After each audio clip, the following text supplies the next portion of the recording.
This is Reverend Wendy Craig Purcell from the Unity Center in San Diego with a quick recap of the message I gave on Sunday.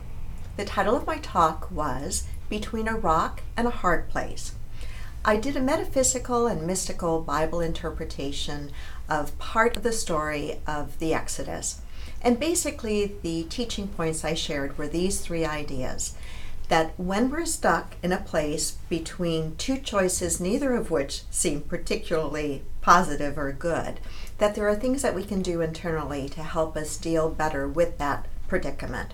And they involve these three things. Number one, don't panic, don't be afraid.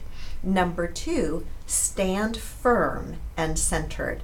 And number three, be willing to take action on doing the next right thing.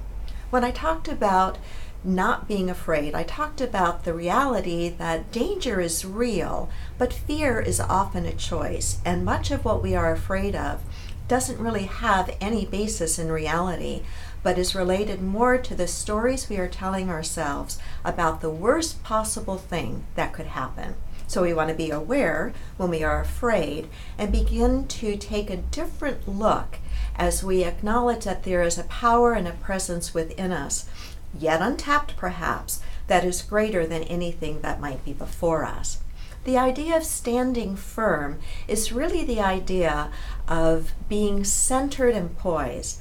Abraham Lincoln said, be sure you put your feet in the right place and then stand firm. I would suggest that the right place is always knowing that there is something positive, something possible, something good that wants to come through any and every difficult situation. And when we stand firm in knowing that, stand centered in knowing that, we will begin to see a path forward.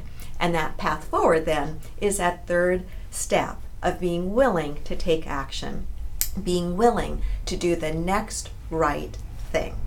Namaste.